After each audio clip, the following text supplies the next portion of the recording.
Ray woke up with a dry throat. It was Saturday night, almost morning, and the world around him was asleep. He walked slowly to the bathroom, his knees complaining with a slight creak. At his age, he had to use the bathroom constantly. His life had become an endless cycle of routine.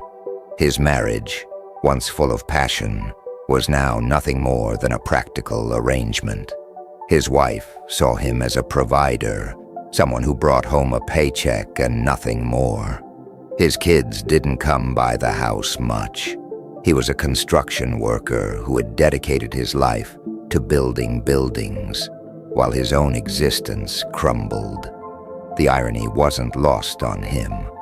But tonight, everything was about to change. When he flipped on the bathroom light, a blue flash filled the small space. Someone was standing in front of him. Ray jumped, but then he calmed down when he saw who it was.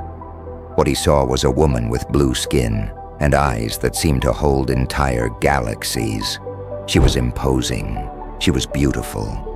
But that wasn't the most striking thing about her. She stood an incredible 3 meters, nearly 10 feet, tall, radiating strength and elegance. She was so tall she had to hunch over just to fit inside the tiny room. Ray was speechless. "Please, human," the woman said, her voice like a song. "Allow me to introduce myself. I am Liara, an emissary from Zulquara. My people have sent me to seek help. Our planet is in danger, and you are our last hope." Ray blinked several times, in disbelief. "Me? I think you've got the wrong house. My neighbor's a cop." "I'm just a construction worker. I don't see how I could help an alien planet." Liara tilted her head slightly, a patient smile on her face. "I understand. This must all seem strange to you, but you have skills that are legendary to us. You'll understand better when we arrive. We must leave soon. Time is crucial." Ray held up a hand, hesitating. A mix of thoughts raced through his mind. On one hand, the sheer disbelief that a situation this surreal was actually happening. On the other, a spark of curiosity he hadn't felt in years. But there was also the weight of his reality, a meaningless marriage, indifferent children, and the crushing monotony of his daily life. What did he have to lose? Still, the inertia of habit held him back. "I can't just leave like this. I have to say goodbye to my wife," he said finally, almost as a reflex, a nod to a responsibility he wasn't even sure mattered anymore. Without waiting for an answer, he went to his bedroom and gently shook his wife, who was asleep in bed. "There's a blue woman in the bathroom.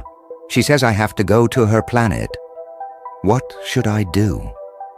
His wife, half asleep, mumbled, "Do whatever you want, but you have work on Monday." Her answer didn't surprise Ray. It just confirmed what he already knew. No one in his house really cared what he did. He went back to the bathroom and looked at the alien. "All right, let's go." The blue woman held out a hand and opened a shimmering portal. Ray swallowed hard and followed her through. The wormhole wrapped him in a kaleidoscope of colors and indescribable sensations. When he emerged on the other side, he was on Zulquara.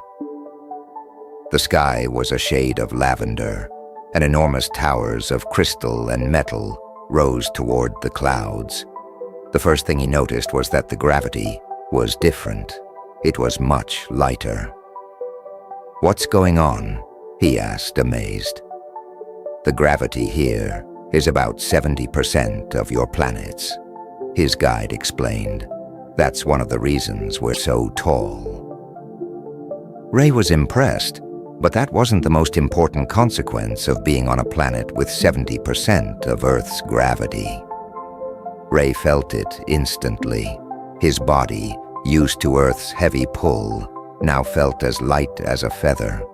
He took a step, and accidentally launched himself several feet into the air.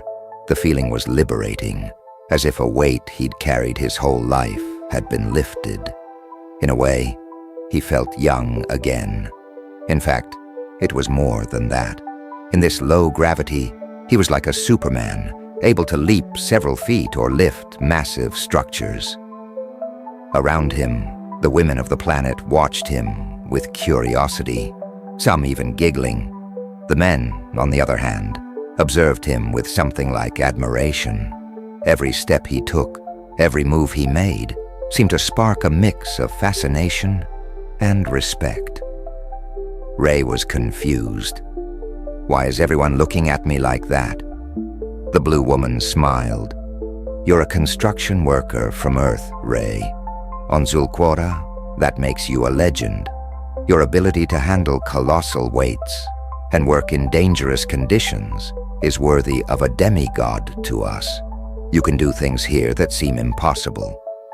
But I'm an old man, he protested. Your experience is what we need. Here, it's not just your strength that matters. It's your endurance, your precision. On Earth, when you're on a scaffold, you have to move carefully, because a fall can be fatal. Here, a 10-meter fall is harmless, and if you fell, say 100 meters, you'd fall so slowly, you'd have time to grab onto the scaffold again before you even hit the ground. Do you understand? Your human skills, after 60 years on Earth, make you a force of nature here. Ray began to notice the locals gathering around him with gestures of admiration. A little alien girl came up and offered him what looked like a crystal flower, a welcoming gift. For the first time in a long time, Ray felt valued. Liara finally spoke to him again, her tone a mix of urgency and respect. Ray, I must explain why we came to you. Our planet needs your help to be saved. It is our queen, the sovereign of Zulquara, who requires a male with your characteristics. Without your intervention, everything could fall into chaos. Her hunger must be satisfied, and there is no one here capable of doing it. If the queen is not sated, the planet will fall ill. Ray looked at her, baffled, a mix of fear and confusion on his face. Hunger? He repeated. Don't tell me I'm going to be food for an alien queen. Liara couldn't help but laugh, a melodic sound that filled the air with warmth. No, Ray, it's not that kind of hunger. It's something more intimate. Ray frowned, trying to process what she was saying. Intimate? He asked a little nervously. That's right. You'll have to use your Shaib'Aud. My Shaib'Aud. Ray felt his face heat up as Liara, between laughs, discreetly pointed toward his crotch. Ray let out a nervous laugh himself. There he was, at 60 years old, pointing at his own crotch in front of a woman who was several heads taller than him. He froze, not knowing how to respond. I don't know if... He started to say, but the words got stuck in his throat. Although the implications were disconcerting, a part of him couldn't help but feel flattered. He'd spent decades feeling invisible, and now he was being told he was unique, even indispensable, to save an entire world. Ray, still confused, asked with a look of disbelief, I still don't get why a 60-year-old construction worker from Earth is your best option. Liara smiled patiently, as if she'd been expecting the question. On our planet, Earth's construction workers are considered extraordinary beings. You carry weights that would be impossible for us to move. You work at great heights, where a fall on your world could be fatal. But here, with our low gravity, that doesn't happen. What you do there requires precision, strength, and a courage that we can only admire. Ray nodded slowly, though he still didn't seem convinced. But that could apply to any worker from Earth. Why me? Liara took a step toward him, her towering figure leaning down slightly to look him in the eyes. "You're an old-school worker, Ray. You don't use exoskeletons or tech assists for your job. Everything you do comes from your own strength and precision. To us, that's like watching a god in action." For the first time, Ray felt his years of hard work had been recognized in a way he'd never imagined. However, an anatomical question crossed his mind. If the Queen was 10 feet tall, everything about her should be proportional. No matter how much strength and precision his human body had, he couldn't help but wonder if it would really be enough to meet the expectations of this giantess. Despite this, he chose not to bring it up. The curiosity to find out how his Shaibod could possibly complete the anatomy of a 10-foot giantess was too strong. "I want to see her," he said finally, with a mix of determination and intrigue. When he came before the Queen, he was blown away. She was a 10-foot giant, even more majestic and attractive than his host. Her presence filled the room with an aura of power and elegance that was almost hypnotic. Ray felt a knot in his stomach as she watched him with an intense, fixed gaze. "So you are the human who can satisfy my hunger," she said, her deep, melodious voice echoing in the large hall. Ray swallowed and answered in a thin voice, "I think so." But doubt was eating at him, so he gathered his courage to ask, "Just to be sure, when we talk about satisfying your hunger, we're not talking about eating my Shaibod, are we?" The Queen let out a crystalline laugh, as if the idea were the most absurd thing she'd ever heard. "No, human," she replied, smiling, "but I will need to use a part of your anatomy." Ray scratched his head, confused. "My Shaibod?" The Queen tilted her head expectantly, while his host, Liara, discreetly pointed toward Ray's crotch. The Queen got a hungry look on her face. Ray felt a little self-conscious. He'd never had two imposing 10-foot-tall giantesses staring at his Shaibod with looks of desire. That," he stammered, feeling heat rise to his face. "But I don't know if I'll be up to the task. There's a significant size difference." The Queen frowned, confused. "Size? What are you talking about? Human?" Ray tried to explain, gesturing nervously. "Between my Shaibod and your orifice. You know," he said, awkwardly pointing toward the Queen's crotch. She reacted with a look of clear disgust. "Ugh. Are you talking about my urinary expulsion orifice? How disgusting. Is that what you humans do? You insert the Shaibod in there? Now I understand why you're such a simian species. No, that's not how it works here." Ray, redder than ever, looked down and muttered an apology. "So what am I supposed to do?" The Queen regained her composure and explained patiently. "What I need is to ingest the sacred seed that comes from your Shaibod. Only that can satisfy my hunger. The seed from the males of my planet is insufficient. But perhaps a human, a vigorous construction worker, possesses what is needed to calm this craving." "So when you said hunger, you meant it literally," Ray said. "That's right. I need to satisfy my hunger by ingesting the seed of a vigorous male," the Queen replied. "So how do we proceed?" asked Ray, his voice tinged with uncertainty. The Queen, whose eyes reflected a mix of curiosity and authority, didn't quite understand. "How do we proceed? I ask you to expel a seed, and you do it. That's how we do it on Zul Quora."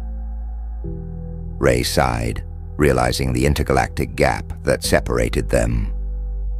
"Humans don't work that way," he began, choosing his words carefully. "For a male to release his seed, there's a series of actions that must be performed with the Shaibod. We can't just release it on command." Ray chuckled for a moment, imagining what it would be like or if they could. The Queen tilted her head slightly, her eyes shining with interest. Actions. What kind of actions? Ray took a moment to organize his thoughts. It's necessary to perform specific rituals involving the Shai-Ba'aud, a sacred artifact for us. These rituals prepare the body and mind, allowing for a controlled and meaningful expulsion of the seed.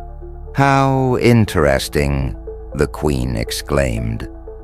The Queen remained silent for a moment, processing the information. Ray continued to explain how one must maneuver the Shai-Ba'aud. With each of his gestures, the Queen's face showed more interest. Finally, an enigmatic smile appeared on her face. "This is fascinating. I want to help you," she declared with determination. "You would handle my Shai-Ba'aud until it releases the seed?" Ray asked with a degree of disbelief and fear. After all, this giantess had hands and arms proportional to her size. Who knew if she might hurt him with so much power? "That's right, Ray. Come on. Time is of the essence." They both went to an adjacent room, where they found some privacy. This was Ray's request. The Queen listened to Ray's every explanation with rapt attention, learning quickly. Although he knew the task they were undertaking was complex, the Queen followed his instructions precisely. After a series of coordinated gestures and delicate procedures, the climactic moment arrived. The Queen, following Ray's directions, performed the final act. With a mixture of anticipation and reverence, she ingested the seed. A soft glow emanated from her being as she felt the substance's effect, manifesting as a satiety that went beyond the physical, touching the depths of her essence. The room fell silent, broken only by the steady rhythm of their breathing. The Queen, now calm and satisfied, looked up at Ray. "Thank you," she said simply, her voice filled with a new understanding. At that moment, the Queen walked to a window, drew back the curtains, opened it, and shouted, "People of Zulquara, I am sated. The human has calmed my hunger." A roar of jubilation followed. The crowd exploded in a torrent of cheers and exclamations, praising the ability of Ray, the human capable of satisfying the Queen. "Long live the Queen, long live Ray, and long live his Shai-Ba'aud." Exhausted, Ray sat up, went to the window, and waved to the population that now revered him. Everything was perfect. Until Ray heard a voice behind him. "Ray Gonzalez, you pull up your pants this instant and get over here. You have work on Monday, and here you are doing who knows what with this 10-foot giant." It was his wife's voice. If you want the story to continue, leave a comment. Did you enjoy the story? Tell me about it in the comments.